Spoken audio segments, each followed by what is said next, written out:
You are listening to or watching What's the Tea? My name's Lydia. My name's Andy. And basically, we are two former support workers trying to navigate adult life over a cuppa. We don't actually have cups of coffee today because I was running late. My drink is all the way over there, as per usual. over there. And basically, we're trying to navigate adult life, but we are in no way experts. As what's probably just been shown by the fact we don't have our drinks anywhere near us. You don't have your drink. I don't have my drink anywhere near me. And Fine. Also, it's just our group chat with Chris, just trying to navigate life. You know, they can make a movie out of it. It's quite comical. So how are you today, Andy? I am loving how I send scripts and it gets missed out, but that's okay. We can roll with the punch. I realised I was like, oh. So, I am. Well, no, because you were sick last time. That's why I'm asking. I'm being a nice friend and a good podcast host. So, I'm fine, thank you. Had last week off. Not because you were sick. Not because I was sick, but because every now and then I actually use holiday and things like that. And you actually have a life. And I occasionally have a life. And it's been quite interesting, actually. Kind of, you can almost chart my energy level from the start of this week to now. I kind of started this week being filled with energy, just had a week off, felt great. Halfway through the week now, over halfway through the week. Is it because you spent the day with me on Tuesday? The silence. I took too long to answer that, didn't I? Yes, it was. But it wasn't anything to do with me, it was just the subject matter. I would argue that complex legislation is a interesting subject matter. Wow. What? Andy took a while to answer that one. Wow. I thought we were friends. How are you? We already had a domestic for the last episode. We should probably cut this section from future episodes because we just end up arguing. Yeah, true. Well, I've known you for a very long time, so it's bound to happen. I'm good. I am just tired this week. I think you had a week off. I think I need a week off, but I don't have it until Christmas, so I've just got to keep ploughing along. Got an exciting trip tomorrow, but it's going to be a long trip tomorrow, so I'm also, I think, just preparing for me to be very tired tomorrow. Or Saturday. Yeah. The day after the trip. Yeah, I'm not going to get back until 2 a.m. Where are you going? So this will be aired after the event. Yes. So I'm going to our Youth Matters Awards that are hosted by Once England and Wales, and we have two amazing young people that are finalists. So I am travelling with them tomorrow and two other staff members. And it's a very long thing because it's in London. So we leave tomorrow around about 11. The event starts at 4. The event doesn't finish until 10, and then we got to go train back. So I probably won't get to the train station until 2 a.m. And then it's my sister's birthday weekend, and we've got a lunch on Saturday, and I need to be in Paignton at 11 a.m. from Exeter. So I'm going to be very tired. So it's going to be a lot of caffeine for me on Saturday.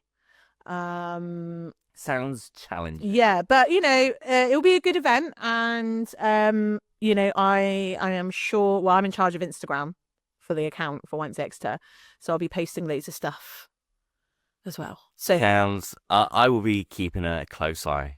You don't trust me. What can I say? I want updates. No, I don't trust you. And then I think what might be nice as well is we do a reel of all the photos that I took. And put it on the actual main page. So you'll see something on the main page of the event, so you know what I'm talking about. Now, what we also like to do is to give each other kind of gold stars for the adulting wins in our lives. A little bit like that back when we were younger, you'd get a gold star for doing the right thing. We've stopped giving ourselves gold stars at some point when we grew up. We're campaigning to bring it back. Do you know what? Just that mind, a nostalgic memory. Nostalgic's the right word, isn't it? Could be. Yeah. It depends on the rest of the memory of when I was younger. I must have been about 6 at school, 5 or 6. And our teacher would give us stars or stickers for something that we did well. Yeah. And then if we got so many stickers, she had a gold box and we could pick a prize from the gold box. And I can't even remember what my prize was. I think it was like something like a pack of stickers or something. It was really lame. But the excitement that I was recognised for being just like a great person. Excuse me, my voice is going. Yeah, that just kind of just reminded me of that. Unfortunately, I cannot get you a gold box to pick prizes from.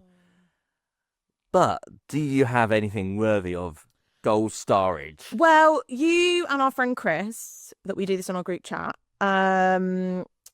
did actually, you gave me, I think, 2 since the last time. No, maybe 2. Right. So one, which my younger A lot has happened. So my younger sister is about 6 years younger than me.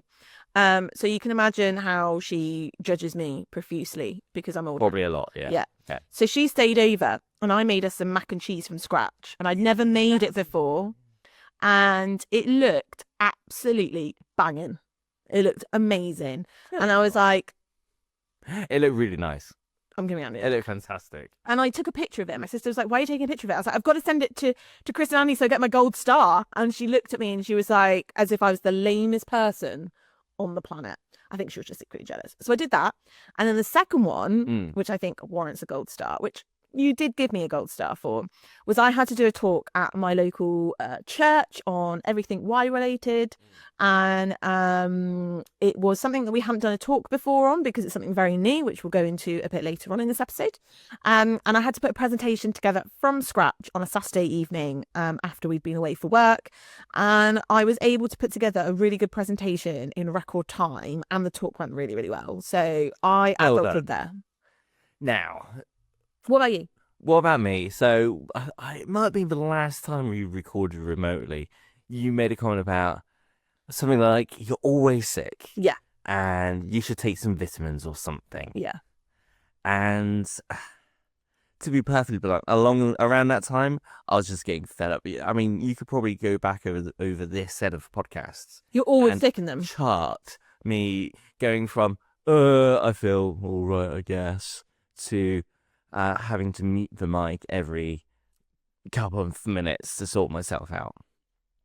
So I got fed up and I ended up doing a bit of research and I've made some garlic honey. So that's raw garlic infused honey or honey infused raw garlic. Never sure which way around that should be. Were you putting the garlic in the honey? Yes. So it'd be garlic infused honey. That's the one. I've started making some fire cider as well, which is basically onions, garlic, turmeric, ginger, oranges. You can have apple slices, you can have carrot slices. There's lots of different recipes. You need to have pepper and you need to have peppercorns to bring out the good stuff from the turmeric, apparently. And the idea is that the apple cider vinegar brings out the kind of good stuff from the veg, soaks in it, you drain it out after a few weeks of it kind of being sat there, and yeah, apparently it's meant to be a really healthy thing that kind of helps. Could you bring a little bit in for me to try? We could try it on the episode. If you remind me, in a few weeks' time, I will bring some in. I'd be interested to see, because like, I think me and Andy, Andy's the male version of me and I'm the female version of Andy, in the sense that every ailment Andy has, I have, in terms of like, we're asthmatic, we're celiac, you know, the only thing difference is you have an allergy. I don't have an allergy. And I do get sick quite a bit as well. I've been all right this year. Praise God. So if it works and it tastes all right, I'm going to have to pay you to make it because I can't be able to make it. I've also made a honey bomb as well, which is basically honey with just it's basically a cut down version of what I've just said. You little pharmaceutical man.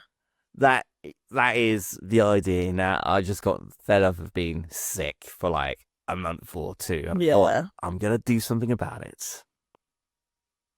Now, coming up, we're having a bit of a ask us anything moment where we've had a question come in and we're going to answer it. But before we do that, we've got a few updates about all things YMCA Exeter related. Do you want to go first? You go for it because mine's more exciting. That is actually true. Yeah. So, this is not going to... So, by the time that this goes live, there'll also be the Untitled Gaming Podcast will be live as well. I'm not happy. Featuring... I've named it, and you've not used it. What? Yeah, I gave you name suggestions. The name is Untitled Gaming Podcast. No, you asked for name suggestions, and I gave you 2, and you've just chose not to use them. We've settled on Untitled Gaming Podcast. Oh, okay. Just think that's lame compared to my suggestions. Where Chris and I, who I think he's featured on one episode, and we give him. I think his voice has. His voice is definitely featured. But watch out, he may be featuring in an episode. He might be featuring an episode soon. We talk all things video games. We play a game of that week. We talk video game news. We talk stuff around self-care, looking after ourselves, and all that sort of stuff as well. So look out for Untitled Gaming Podcast coming on, available on podcast services everywhere.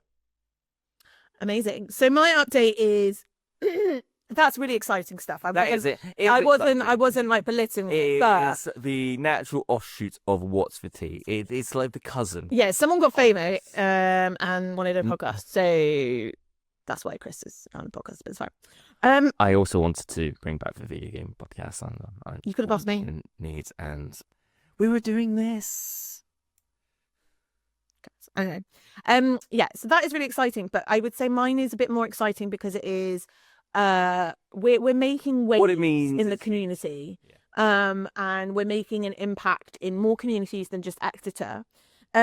So we are delighted to announce that we are opening very soon 8 new homes in Paignton. Excuse me, my voice today is terrible. Do you want to take a swig of that drink? No, it's fine. Yes, we're opening 8 new homes in Paignton. And we have developed them in collaboration with Torbay Council and YMCA South Devon. And the aim of this new housing project in Paignton is to meet the housing needs for young people in Torbay who are currently experiencing homelessness. So a little statistic for you, which we found absolutely astonishing, is since October of 2023, Torbay has seen an 180% increase in 18 to 25-year-olds in Band B on the housing options waiting list at high risk of homelessness and urgent need of somewhere else to live.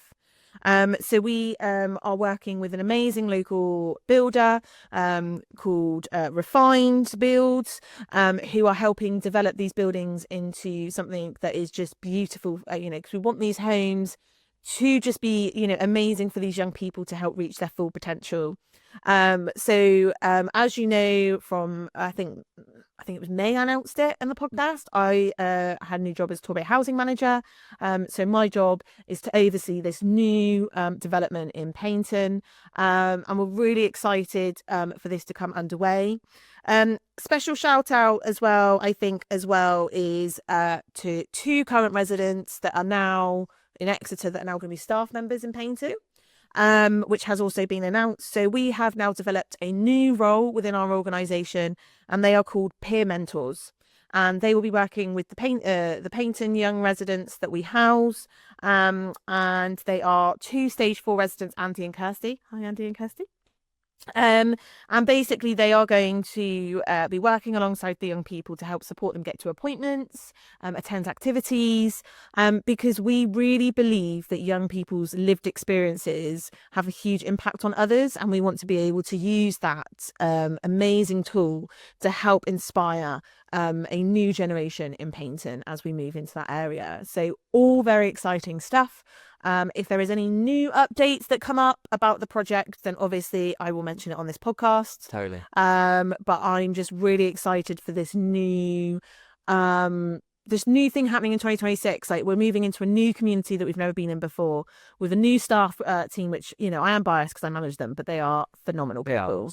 With new roles with, current residents Exeter called peer mentors, with a new local community that are just amazing. So 2026, watch out. Awesome. And there'll be a link in the show notes to more information about all of this.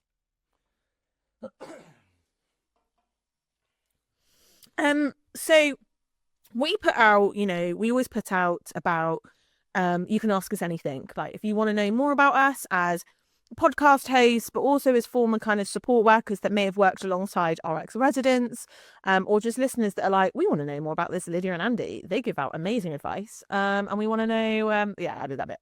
And we want to know more about them. And so we did have a really good question from Jack. So hi Jack, thanks for your question. And the question is, why did you become a support worker in the first place? So I'm going to hand that over to you, Andy, if you answer first. Is that to give you thinking time? Yeah, like I know the answer, but it's just a very, I just need to make sure that I make it succinct, really, so I don't send these people to sleep. Yeah, and that is the challenge. I mean, there are various different versions of this story I could tell. I started, so I went to uni, did computing at uni. I did what I thought was the natural next step after that, and then I ended up working in tech support. I ended up working on a tech support help desk. So your frequent thing was, have you turned it on? Yeah, I was actually that person you'd phone up and be like, hey, have you turned it off and on again? Yeah. There you go. The people I worked with were awesome. Really enjoyed working with the people. But as time went on, I found that the things in life that I got the most joy from were the people that I was working with. And that looked like two main things, really. One was this kind of unofficial trainer role that I had, basically training the new starters within the tech support team. Yeah. Teaching process policies, how to do their job, basically. So that was one side of it. Another side of it was around that same time, I started helping out with the youth club at our church, and that was a lot of fun. We set up a youth club for a slightly older age range as well. Off the back of that, again, that was fun, even when it wasn't. Yeah. So even when I had to tell people off, I mean, that bit wasn't fun, but that was good. And that was something that I still look back on, and I could think, actually, that was good stuff that we were doing. So you've got those two things going on in the background, with me not being massively satisfied with the actual job I was being paid to do. Okay. I had a friend. Well, I've got a friend who used to work on the same tech support desk. He left and got a job working at the YMCA. A year later, I got an email with a job advert attached to it, and basically for a support worker for all at the Y, and the rest of it, as they say, is history. Yeah, is this someone I know? Hi, Andy. Yeah, I thought it was Andy. Yeah, I didn't know you'd known him that long. Yeah. Oh, poor Andy had known you that long. Mine is a little bit all over the place, my story. So I think it goes back to when I was a teenager. I was always the person that would just support people in whatever it was they wanted. So if my friends were struggling with their mental health, if it was my parents, if it was my siblings. And at that time I was working in retail, as you do as a teenager, and a little bit of extra cash. And then I went to uni, and I had a real passion for like crime dramas, for true crime documentaries, which I still do. And I fancy myself being a police officer, which some of you might find pretty surprising. Yeah. I don't find that surprising. I wanted to be a police officer since I was 3. So a close family friend was a police officer, worked his way up the ranks. I just heard his stories, and I was just fascinated with it. And I just loved watching interceptors and all of this stuff. And I was like, I want to be a police officer. So that's what my ambition and my goal was to be. Because I was just like, it's a way to help the community, keep the community safe. And I went to uni to study psychology and criminology. I had a passion for psychology, understanding how the mind worked, and I just thought, well, criminology. Went to a few talks at open days and was like, this is really fascinating. I realised very quickly in uni, I'm not smart enough to study psychology. I really struggled and I didn't do too great. And I also had a significant loss in my life at that time of a family member who sadly passed away the day before I moved to uni. So I was dealing with all of that kind of stuff. So I dropped psychology, and the university that I went to, Keele University, if you're looking for a university, they are great, just really supported me through that. And so I just then studied criminology, like had a whole module on serial killers. Like, to me, that was just my dream. Just really fascinating stuff, learning about the law, learning about how policing works. And then in my final year of uni, we had the option to do a work placement. So I was just like, well, if I want a job, especially in the police, then I need work experience. And now at that time I was exploring that. I sadly found out, due to health reasons, I sadly wouldn't be viable to go into the police. I wouldn't pass the medical side of things, which was really crushing, because if you've had like something since you were 3 years old, like, this is, what I'm going to do, you just feel like your whole world's crumbling. Like, oh my goodness, like I felt a bit lost. I guess a lot of your identity was kind of around that. Yeah, 100%. And then as I was like learning about, policing a little bit more after that, I realized that actually it wasn't really where my passion lied, because I wanted to help people. And it's not to say police officers don't help people, but like there's a lot of red tape, and there's only so much a police officer can do with an individual, because, there's a whole community. And I was just like, I would want to help that individual, and I'd want to follow up with them, which just wouldn't be possible with all the red tape. So I was like, what does that look like? And then I was able to get a work placement with an amazing Christian organisation called Walk Ministries up in Stoke-on-Trent. And bear in mind, I was not a Christian at this point. So I had not found my faith. So for me, that was quite scary. I was like, bunch of crazy Christians.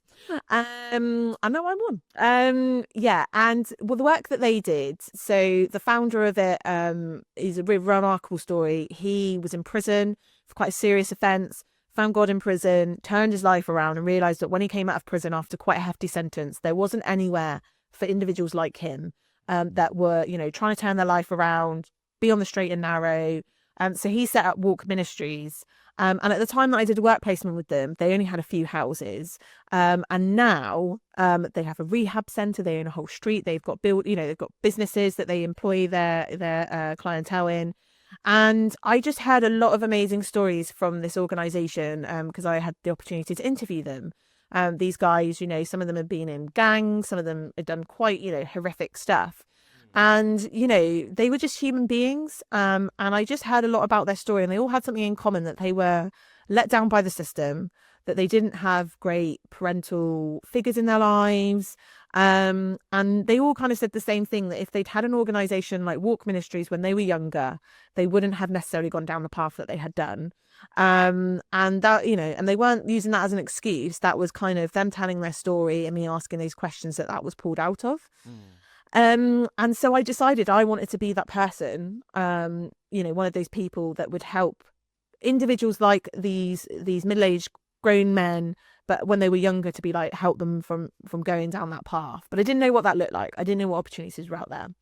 Anyway, I graduated university, and then I found my faith. I became a Christian, just because a lot of what I'd experienced at Walk was only possible one answer, which is there's a God and there's a Jesus. I also was sick and tired of being in retail, so I was just applying for any job that I could. I've been in retail for 5 years. Yeah. So there was a vets that was in the store that I was working in, because I worked in a pet store, and they were like, do you want to be a receptionist? Because they'd known me for a really long time. I was like, yes. So I worked in a vets for 6 months, being a receptionist, helping with insurance claims, all that sort of stuff, which is really, really lovely. But for someone that does not like blood or anything like needles, anything like that. And they used to frequently try and put me in surgeries to monitor the animals. And I was like, I'm going to pass out. So it's definitely not a career path that I would have carried on, even if they tried. And for some reason, a friend of mine that I started going to church had an advert for a job at Once Exeter. And she sent it to me, and she was like, this is what you want to do from what you've told me. And I was like, I looked at it and I was like, well, I guess so. But I was a new Christian, only been a Christian a few months, and I was like, I've got no experience either. Applied, got the job, and nearly 9 years later, here I am on a podcast.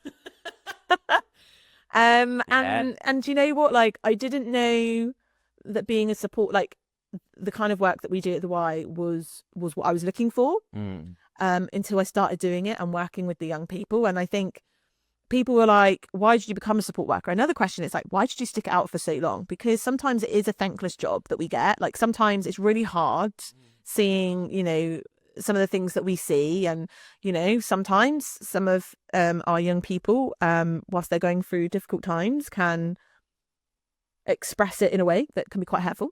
But for me, it's I think, looking now that we've created this alumni ex-resident group, is just having these ex-residents come back and just like from years ago, just being like, I'm just so thankful for what you as an organisation did.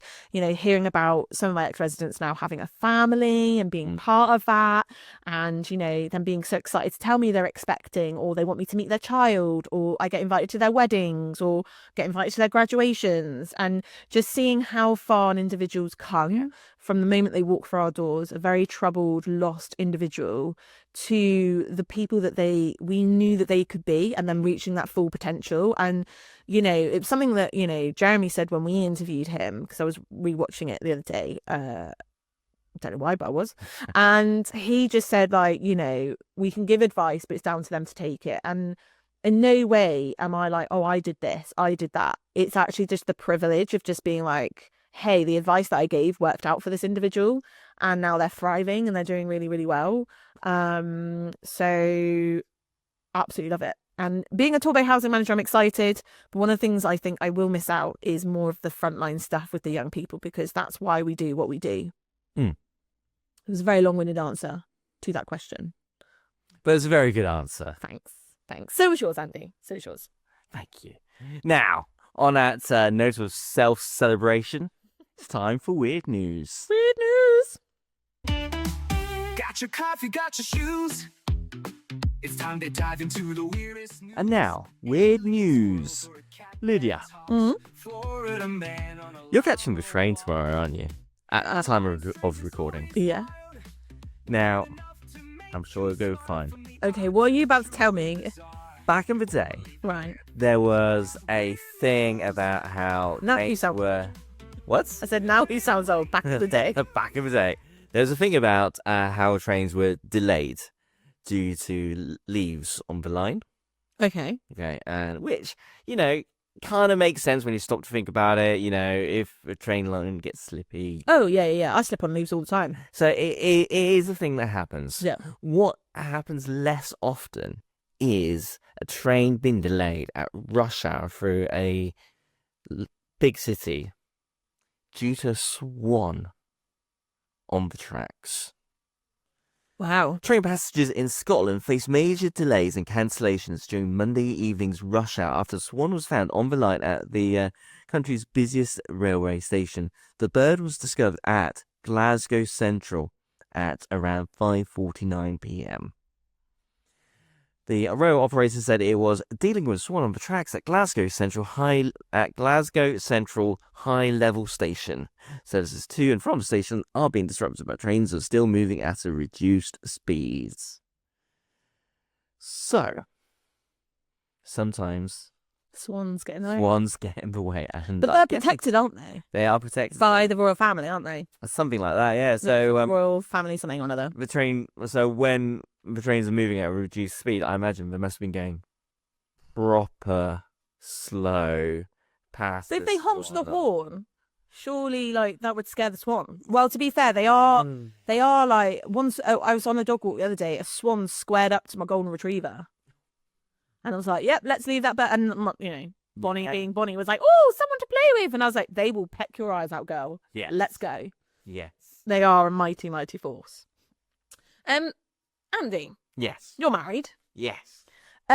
Was your wedding costly? Did you have to really think about your finances to get married? I am so thankful for my father-in-law at times. Oh, did they help? They helped. Yeah, but it was a costly. There was lots of there was money involved. Yes. Yeah. So I think it's always in the news about how expensive weddings can be, and sometimes they become, you know, extremely ridiculously priced. Mm-hmm. So a Frenchman I won't pronounce his name because I will probably butcher it.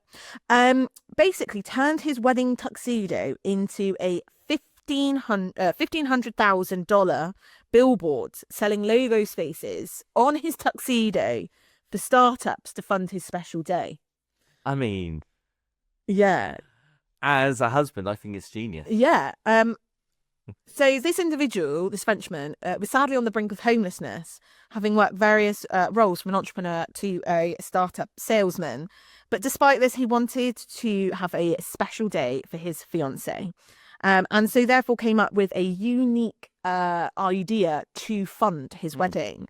So he posted a tweet in mid-July asking brands to sponsor ad slots on his tuxedo, including a mock-up to inspire business owners to get involved. The next day, he asked if any tech companies were interested in buying a spot on his suit and pass it as a business expense under advertising. Wow. His post quickly went viral, bringing this walking billboard vision to life. So brands were offering from $450 to $3,000 based on the visibility of their logo. So he launched a website to facilitate these brand placements with his obviously fiancée at the time, now wife's approval. She didn't like the idea at first. Don't blame her. When you have a wedding photos, the last thing you want is, your husband to be covered in logos. Yeah. But when started focusing on really using the opportunity to bring all of his entrepreneur community together and obviously to help fund a really special day, then she was on board. So that's what happened. He funded his whole wedding via selling advertisement on his tuxedo. I wonder if we can take that idea and kind of apply it elsewhere. Like what? I don't know. We could. Oh, I'm going on holiday. Do you want to sponsor my swimsuit, or do you want to sponsor my shorts? Yeah, yes. I don't have that much. Put a sponsorship on your bag. Yeah, but to be fair though, I think you must have to do it for a year to make it worthwhile. To be fair though, he must have got press involved because if I was to get married.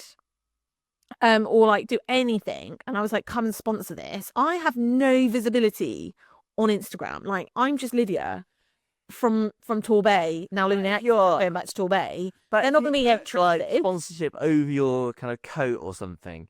That's everyone who sees you when you walk around. Yeah, but also, I get that, and I get it. Startups, but I just don't think that a startup company would be interested in my life. A wedding is something that goes in the news, photographers use those pictures to advertise their work. There's just a lot more PR events in a wedding. However, if I was to ever get married, I definitely don't want my husband to be rocking a logo suit. Thank you very much. It ruined my photos.